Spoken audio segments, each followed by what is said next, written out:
국회에서 통과시킨 추경은 이제 진짜 시작. 지금 필요한 것은 스피드와 합심입니다. 추경 열차가 어두운 터널을 지나 45일 만에 빛을 보게 되었습니다. 국회 협치 과정에서 이번 추경안 통과가 갖는 의미는 형식적으로는 4당 교섭 체제에서 제1당의 목리와 농락에도 3당 공조를 통해 무조건 반대, 묻지마 공조를 허물어 냈다는 것입니다. 내용적으로는 우여곡절 속에서도 일자리 추경의 원칙을 지켜냈다는 것이고, 선거 패배 이후 더욱 극우적으로 자세를 취하고 있는 자유한국당으로부터 개혁적 권한 민심에 호응해야 하는 국민의당과 자유한국당보다 상대적인 차별성이 절실한 바른정당과 공조 가능성을 확인한 것입니다. 원내 4당 체제의 고차방 정식을 두고 정부 조직국과 추경 처리에서 그 해법을 찾아낸 것은 앞으로 다가올 정기국회 개혁 입법과 예산안 처리에 좋은 모델을 만들어낸 것입니다. 무엇보다도 여야정 협의체를 통한 안정적인 국정 운영 기조를 유지하되 필요하면 여당이 주도하에 공조 체제를 가동할 수 있도록 원내 전략을 공고히 하겠습니다. 추경안 국회 처리는 1차 관문일 뿐 진짜는 이제부터 시작입니다. 지금 필요한 것은 스피드 그리고 합심입니다. 당정청의 힘을 합쳐서 어렵게 출발한 추경 열차가 국민들에게 되도록 빨리 안착할 수 있도록 해야 합니다. 추경이 확인한 문재인 정부 일자리 인생 철학을 본격적으로 보여줄 과제가 더불어민주당 앞에 놓여 있습니다. 100대 국정과제의 조속한 이행을 위해서 정기국회 입법과 예산 통과 계획을 촘촘하게 준비하고 실행시켜 나가기 위해 준비 작업을 시작하겠습니다. 끝으로 늦은 시간과 주말에도 일자리 민생 추경안 처리를 위해 함께 해주신 동료 의원님들께도 감사드리고 고생하셨다는 말씀드립니다. 그리고 다시 시작이라는 마음으로 각자 자리에서 다시 파이팅 해주시기를 당부드립니다. 원내 지도부도 이번 추경 처리 과정을 되새기면서 4당 교섭단체 체제와 여소야대 정부에서 협치의 고차 방정식을 잘 풀어나갈 수 있도록 더 많이 고민하고 지혜를 모으겠습니다. 추경 평가 왜곡에 대해서 한 말씀 드리겠습니다. 추경 평가 내용에 대해서 SNS 등에서 누더기니 반토막이냐 하는 표현을 하는 분들이 있습니다. 이것은 추경 처리 과정의 문제점을 인정하는 것과 전혀 다른 차원의 문제입니다. 사실을 왜곡하고 표현하는 것이기 때문입니다. 통과된 추경안에 대해 누더기니 반토막이냐 하는 평가는 사실을 왜곡할 수 있기 때문에 동의할 수 없습니다. 지난 2달간 원내대표단 전원이 문재인 정부의 제1공약인 일자리 추경 통과를 위해 치열한 협상의 전선에서 얻은 성과이기 때문에 그 당사자의 한 사람으로서 모욕감마저 느낍니다. 여야 협상을 통해 12,000명의 신규 증원 목표에 1075명의 신규 증원의 결과를 만들어낸 것입니다. 중앙공무원을 4,500명에서 2,575명으로 줄이는 대신에 지방공무원 7,500명 신규 증원까지 확보하는 추경을 관철해낸 것입니다. 이것이 어떻게 반토막입니까? 소방관, 경찰관, 부사관, 사회복지공무원, 근로감독관 등 국민의 생명과 안전을 책임질 공무원 1만 75명을 채용할 수 있게 했고, 사회서비스 일자리 2만 1,000개, 노인 일자리 3만 개, 가뭄 예산, 평창 동계올림픽 지원 예산, 노후 공공임대주택 개선 예산 등 민생 안정을 위한 시급한 예산들도 꼼꼼히 담아냈는데 이것이 어떻게 누더기란 말입니까? 당 내외에 이런 왜곡된 평가, 성과에 대한 폄훼가 있어서는 안 되겠다는 말씀을 다시 한번 드립니다. 초거대 기업과 초고소득자를 대상으로 한 적정과세의 가장 큰 의의는 법인세 감세를 통한 경제성장과 조세 형평성 달성, 둘 다 실패했던 이명박 정부의 감세 정책을 정상화시키겠다는 것입니다. 이명박 정부에서 감세로 기대했던 투자와 고용은 없었고, 그리고 재벌은 자기 곳값만 채웠습니다. 이것을 정상화시켜서 국가가 투자와 고용으로 이어지게 하겠다는 것입니다. 국민 여론도 이에 동의하고 있습니다. 어제 발표된 리얼미터 여론조사 결과에 따르면 정부 여당이 계획하고 있는 조세 개혁안에 대해 국민의 85.6%가 찬성하는 것으로 나타나고 있습니다. 자유한국당 지지자조차 70%의 찬성률을 보이고 있을 정도로 세대, 지역, 이념, 성별을 초월해서 모든 계층에서 법인세율과 소득세율을 조정해야 한다는 목소리가 압도적으로 높습니다. 0.02%에 불과한 초거대 기업과 0.1%에 지나지 않는 초고소득자 등 이른바 슈퍼리치에 대한 적정 과세에 대해 국민적 합의가 이루어지는 것이라고 생각합니다. 정치권도 머리를 맞대고 조세 정의와 조세 형평성 제고를 위한 논의에 착수해야 할 것입니다. 마침 김동철 원내대표께서 어제 증세의 필요성이 제기되는 것은 불가피한 측면이 있다라고 말씀하셨고, 바른정당 김세현 정책위의장 역시 세수 증대의 필요성이 있다고 언급했습니다. 유승민 바른정당 후보는 중부당 중복지 공약으로 증세 입장을 같이 한 바 있습니다. 적정 과세와 조세 개혁의 필요성에 정치권도 큰 틀의 공감대가 형성되고 있다고 볼 수 있습니다. 오직 자유한국당만이 가공할 세금 폭탄 정책, 청개구리 정책이라며 외딴섬 메아리같이 나홀로 반대를 외치고 있습니다.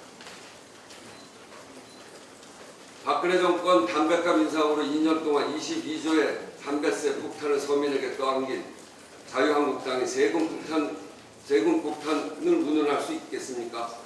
자유한국당은 사사건건 발목 잡기로 민심과 따로 노는 따로 국밥 정당이 되는 길을 택한 것이 아닌지 안타까울 뿐입니다. 보수 정권이 부자 감소로 대한민국은 세수 소득 재분배율이 OECD 최하위 수준으로 추락해 있습니다. 양극화 불평등을 해소하기 위해 부자 감소에 특혜를 입은 슈퍼리치에 대한 적정 과세는 피할 수 없을 것입니다. 조세 개혁과 같은 사안의 경우 여야 간의 합의가 더없이 중요한 만큼 조속히 여야정 협의체를 구성해서 관련 논의를 이어갈 것을 야당에게 촉구합니다. 능력만큼 과세한다는 조세의 기본 원리, 근본 원리가 확립될 수 있도록 야당의 협조를 요청합니다. 이상입니다. 다음은 김세현 정책위의장의 모두 발언이겠습니다.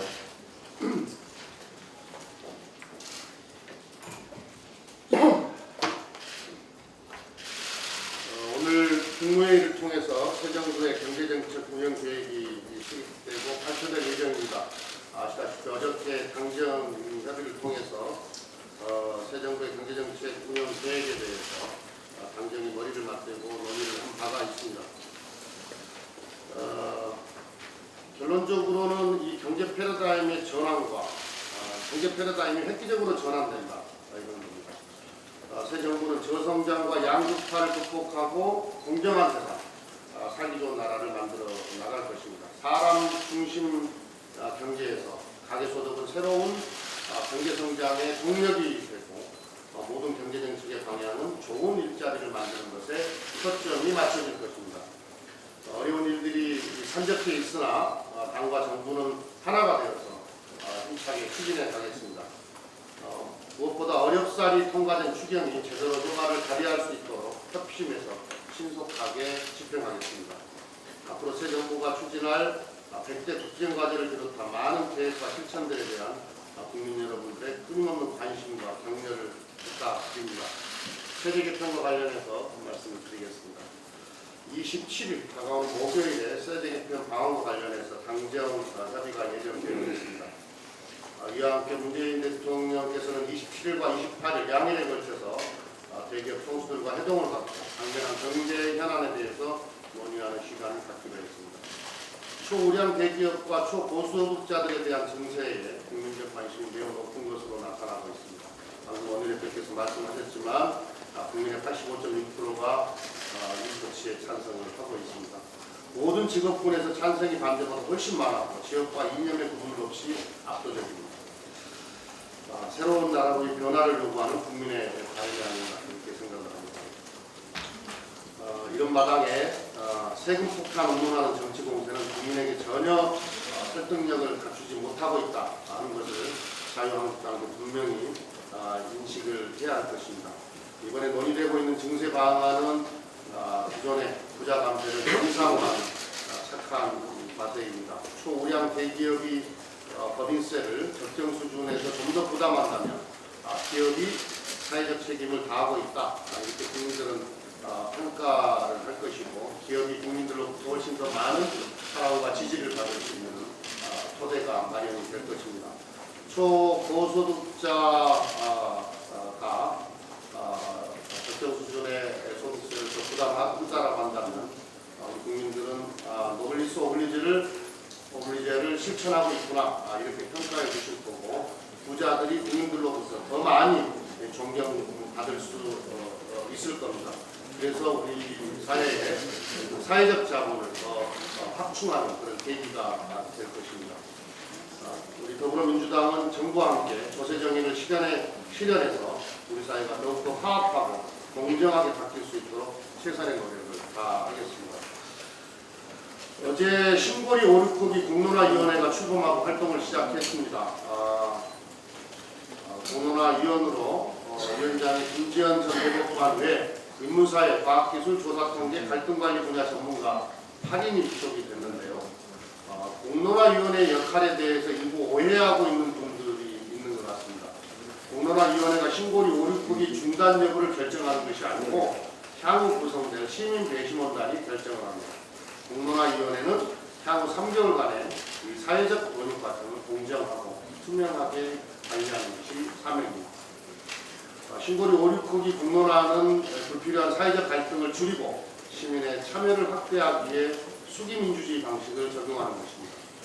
일부에서는 에너지 정책은 전문가들이 결정해야 한다고 주장을 합니다만 그러나 지난 원전 문제를 둘러싼 찬성 반대 진영이 각자 전문가에 견연하며 일방적 주장들을 반복하는 사이에 사회적 혼란은 더욱 커졌을 뿐입니다. 에너지 정책은 단순히 기술과 비용의 문제뿐만 아니라 안전, 환경, 미래 세대에 대한 책임 등 사회적 가치 판단이 필요한 사항이고 이를 결정하는 것은 전문가뿐만이 아니라 시민들의 몫이 큽니다.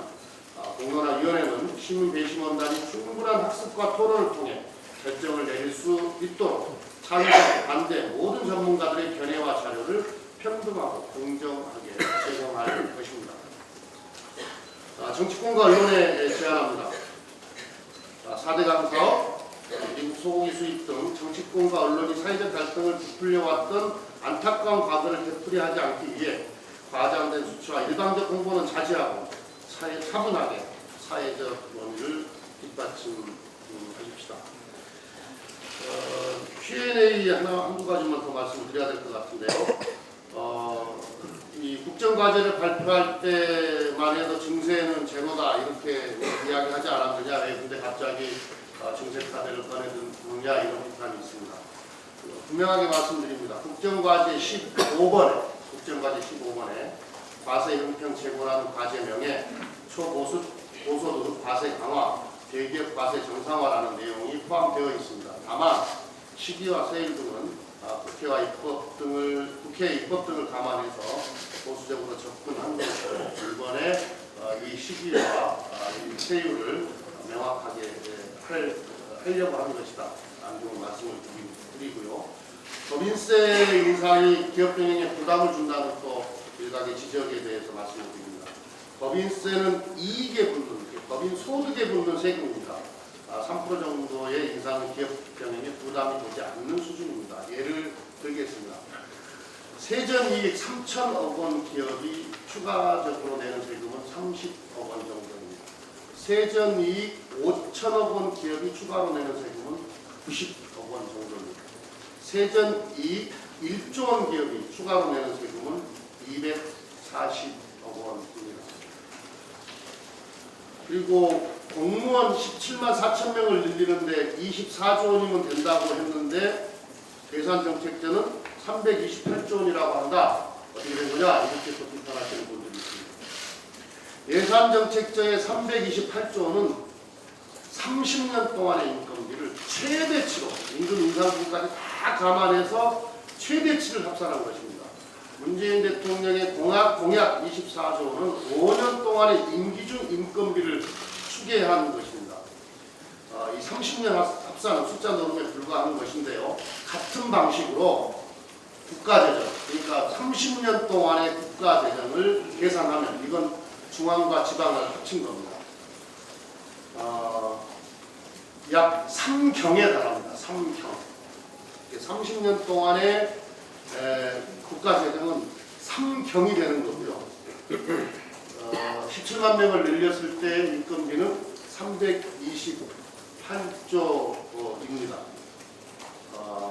이건 재정 지출 증가율도 아주 보수적으로 3.5%로 계산했을 때입니다. 그러나 재정 지출 증가율은 우리 경상수지 증가율들을 감안할 때 이보다 훨씬 상회에서 아마 확정이 될 것입니다. 이 수치를 비교해 주시면 고맙겠습니다.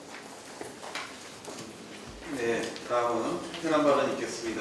홍익표 특혜수석 부장부터 발언하시겠습니다. 네, 어제 서울고등법원에서 원세훈 전 국정원에 대한 파기환송 재판이 열렸습니다. 가히 충격적인 내용이었습니다. 지난 이명박 정부 시절 국정원이 그리고 국정원장이 무슨 짓을 했는지 그리고 정치 공작을 어떻게 벌려왔는지가 낱낱이 밝혀졌습니다. 차마 우리가 상상할 수 없는 일들이 일어났습니다. 명백하게 국정원법 위반이고 선거법 위반입니다. 충격적인 것은 이 국정원의 선거 개입이 매우 다양하고 여러 가지 형태로 이루어졌다는 것입니다. 심리전단을 적극적으로 운영해서 SNS상의 여론을 조작했다는 것이죠. 소위 얘기하는 댓글 부대. 이것이 국정원이 직접 운영했다는 것이고 명백하게 원세훈 전 원장은 이것을 인지하고 있었다는 것이 이번 자료를 통해서 확인됐습니다.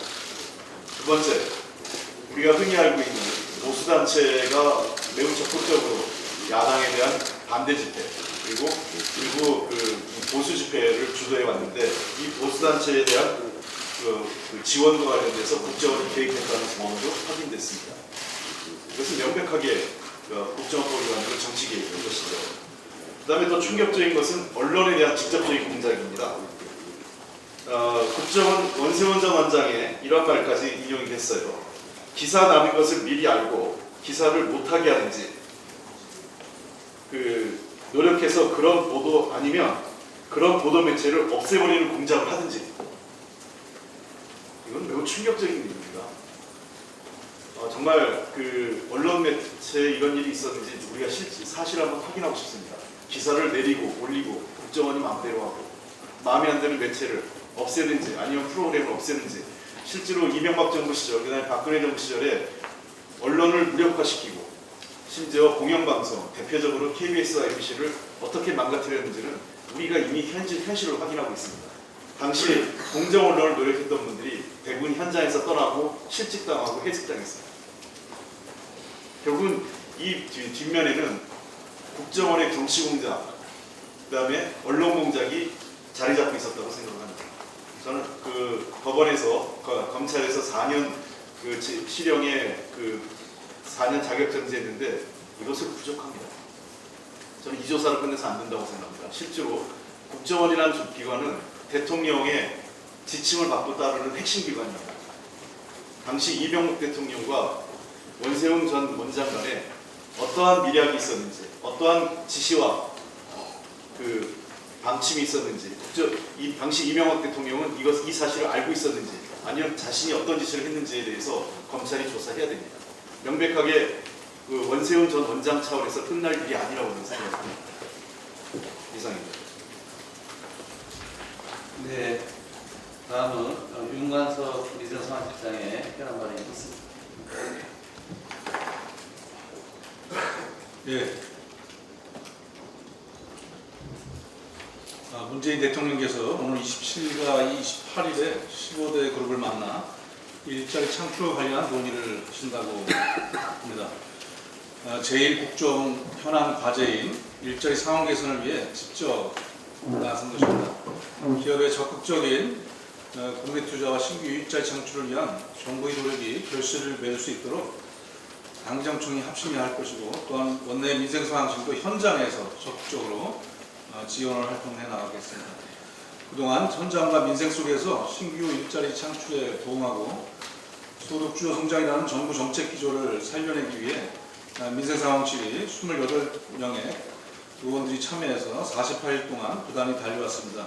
현재까지 현장 방문 12회, 당정협의, 실무당정협의 6회, 그다음에 전문가와 각기각층의 간담회 10회, 토론회 6회를 개최하고 짧지만 여러 가지 성과를 내고 있습니다.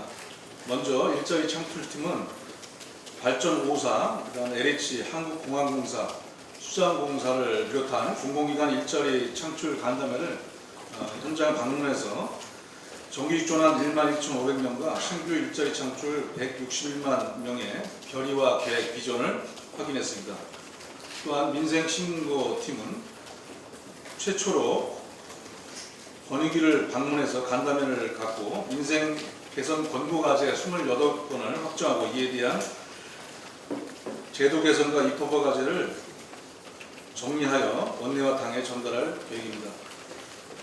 또한 옴부즈만 기업 고충민원 간담회, 공공기관 공공계약 실태 개선을 위한 현장 방문 등의 활동도 펼치고 있습니다.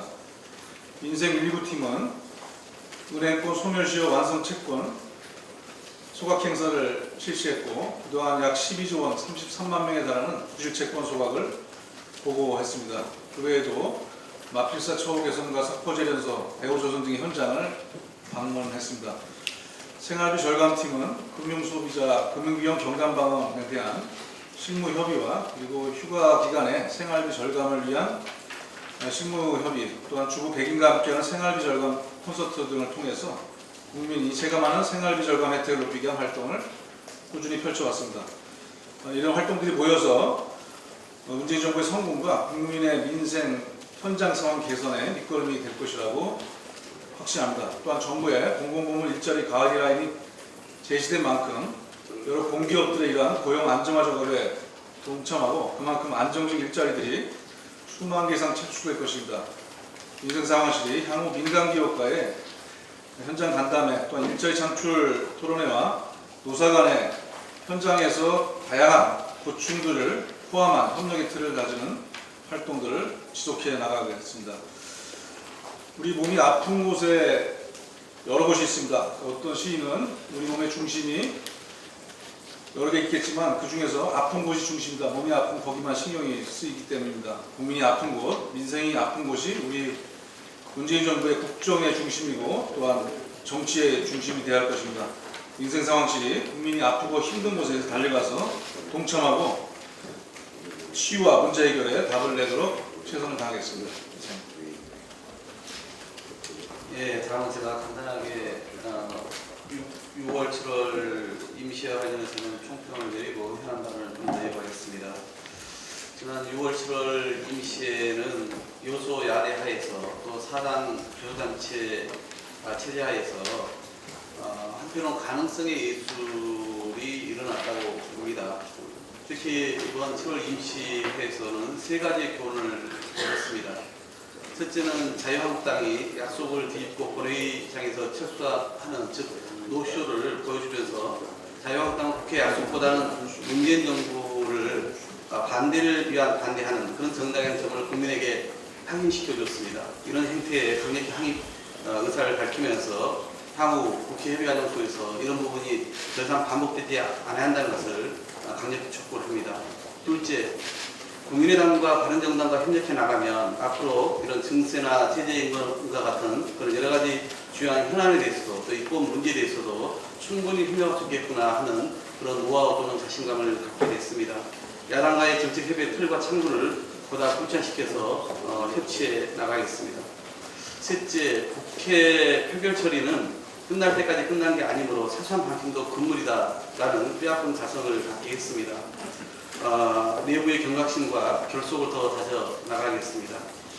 7월 임시회를 통해서 이제 사람과 조직 예산의 진용을 갖췄으니 당내 모든 역량을 결집해서 해야 할 일과 할 수 있는 일을 잘 구분해서 집중해 나가야 됩니다. 정부의 일정표와 국회의 시간표가 타이트하게 연동해서 움직여야 그 시너지가 발휘될 겁니다. 특히 당은 추경의 효과와 의미를 적극 홍보하고 정부는 추경의 조기 집행으로 그 효과가 조속히 이루어지도록 발휘해야 되겠습니다. 국정은 앞으로 당정청의 협력 그리고 또 여야정 협치라는 그런 양날개로 운영해 가야 한다고 봅니다. 그래서 보다 문재인 정부의 초기 성과를 낼 수 있도록 만전을 기하겠습니다. 네, 다음은 우리 조홍천 부대표님의 현안 발언 주시겠습니다. 예, 어제 법사위에서 노무일 검찰총장 후보자 인사청문회가 실시되었습니다. 전례 없이 후보자의 도덕성에 대해서는 아무런 의혹도 제기되지 아니하고 모든 질의가 검찰개혁에 집중된 아주 전례 없는 청문회였습니다. 여야가 똑같이 검찰개혁에 대한 여론의 높은 요구를 전달하고 이에 대한 후보자의 의지를 확인하는 자리였습니다. 아직 공직 후보자라는 점과 또 흔들리는 검찰 조직을 안정시켜야 될 입장이라는 점은 이해하지만 검찰 개혁에 대해서 지나치게 조심스러운 점은 다소 아쉬움이 남습니다. 그럼에도 불구하고 검찰총장 국회 출석 의지를 피력하는 등 일부 개혁 의지를 확인했고 또 두 달 넘게 대행 체제로 운영되고 있는 검찰 조직을 하루속히 정상화 하여 즉시 검찰 개혁에 착수하라는 국민적 여망을 담아 여야 만장일치로 어제 후보자 청문 경과 보고서를 채택했습니다. 이로써 문재인 정부에서 검찰 개혁을 이끌 박상기 법무부 장관, 문무일 검찰총장의 진용이 완비되었습니다. 이는 검찰 개혁에 대한 의지만이 아니고 행동으로 보여줘야 될 때라고 할 것입니다. 문무일 후보자는 지금 불고 있는 개혁 태풍의 발언지는 다른 곳이 아니라 검찰 자신이라는 점을 분명히 깨달아야 할 것입니다. 수사권 그리고 기소권 독점이라는 막강한 권력을 가지고도 자신의 보신을 위해 국정농단 세력들을 오히려 보호하고 제 식구 감싸기로 일관하는 구태를 탈피하지 못하면서 지탄의 대상이 된 것입니다. 검찰이 갑자기 생긴 돌풍이겠거니 잠깐 몸 숨기고 피해 있으면 지나가겠지 하는 일은 아니라는 생각으로 국면을 모면하려고 해서는 절대로 안 될 것입니다. 검찰총장 후보자는 임명되는 즉시 검찰개혁의 궤도에 제대로 올라타서 무한 진출을 해야 할 것입니다. 수사권 조정과 공수처 설치 그리고 법무부의 탈검찰화 등 개혁 과제에 대해서 검찰은 보다 더 변화된 의식과 전향적인 사고를 보여주어야 합니다. 이번에 검찰개혁이 성공하지 못한다면 검찰의 존재 자체가 국민들로부터 의심받을 수도 있고 이번 검찰개혁의 태풍은 결코 약화되거나 소멸되지 않을 것임을 분명히 말씀드립니다. 곧 있을 검찰 인사와 국정농단의 추가 소선한 문무일호 검찰의 개혁 의지를 보여주는 첫 번째 시험대라고 할 것입니다. 제도와 관행의 개혁에 앞서 인사에서부터 과거와의 단절을 확실하게 보여주어야 합니다. 특히 우병우 라인에 대한 척결은 반드시 이루어져야 됩니다. 그동안 권력과 유착되어 불의가 정의를 누르도록 눈감아주고 인사와 보직에서 혜택을 잃었던 일부 정치검사에 대한 단절은 반드시 있어야 합니다. 수사의 공정성과 정치적 중립성, 독립성을 훼손하여 조직을 망가뜨린 사람에 대해서는 응분의 대가를 치르게 해야만 검찰의 흑역사 반복을 막을 수 있을 것입니다. 그리고 황제조사, 보여주기식 압수수색, 청와대 압수수색 거부, 특검 수사기간 연장 불허 등 적폐 세력들의 집요한 방해로 인해 증거물을 제대로 확보하지 못한 나머지 국정농단의 전모를 밝혀내지 못하고 서둘러 국정농단 수사가 봉합된 만큼 이번에 청와대 캐비넷에서 발견된 문건을 철저히 수사하고 또한 국민적 공분을 사고 있는 우병우 전 수석, 문고리 비서관들 그리고 아직도 건재하고 있는 적폐 세력들에 대한 수사에도 전력을 기울여 국정농단의 전모를 밝히기 위한 최선의 노력을 다하는 모습을 보여주기 바랍니다. 그래야지만이 김수남 총장의 체제의 그늘에서 벗어나려는 검찰의 노력을 인정받을 수 있을 것입니다. 지금 검찰을 지켜보는 국민들의 눈초리가 얼마나 매섭고 차가운지 직시하고 국민들의 평가를 진심으로 두려워해야 될 것입니다. 일부 적폐 세력의 동요를 빌미로 자고우면해서는 안 될 것입니다. 국민과 함께 저희 민주당 검찰의 태도를 지켜볼 것입니다. 이상입니다. 현안 발언 마지막으로 박경미 부대표님의 말씀이 있겠습니다. 네, 지난주 영화 군함도 시사회에 다녀왔습니다. 실화가 주는 무게감 때문에 영화는 시종일관 무겁게 짓눌렸고 보는 내내 힘겨웠습니다. 영화는 군함 모양이라 군함도라 불리는 일본 하시마섬을 배경으로 일제 식민 시절 날아오는 조선인들의 참혹한 강제징용을 장면으로 다루고 있었습니다. 하시마섬으로 가는 배 안에는 강제로 태워진 이들도 있었지만 누군가는 많은 돈을 벌 수 있다고 해서 또 누군가는 더 나은 세상에 대한 기대를 품고 스스로 오른 이들도 있었습니다. 그러나 배에서 내린 조선인들을 기다릴 것은 햇빛 한 줌 들지 않는 해저 탄광에서의 지옥과도 같은 끊임없는 노동, 그리고 처참한 서울 노예 생활이었습니다. 엊그제 영면하신 김군자 할머님이 생전에 소원을 말씀하신 적이 있습니다. 우리 할머님들 이제 얼마 안 남았어요. 명예 회복하게 해주시고 공식적으로 사과받게 해주세요. 어제 원내 지도부와 함께 문상을 가서 김군자 할머님의 영정사진을 보니 그 말씀이 귓가를 때리고 가슴이 울렸습니다. 이제 대한민국에 남은 일본군 위안부 생존 피해자는 37분으로 줄었습니다. 무심하게 흘러가는 세월, 한시라도 빨리 바로잡아야 할 일입니다. 역사의 산 증인들이 단 한 분이라도 더 한을 풀고 눈을 감으실 수 있도록 해야겠습니다. 어제 빈소에서 만난 또 다른 위안부 이용수 할머님은 90세의 연세에도 불구하고 일본군의 만행을 알리는 활동을 하기에 딱 좋은 나이라고 말씀하셨습니다. 그렇습니다. 1228 위안부 합의 무효를 선언하고 즉각적인 재협상에 들어가기 딱 좋은 시기입니다. 이상입니다.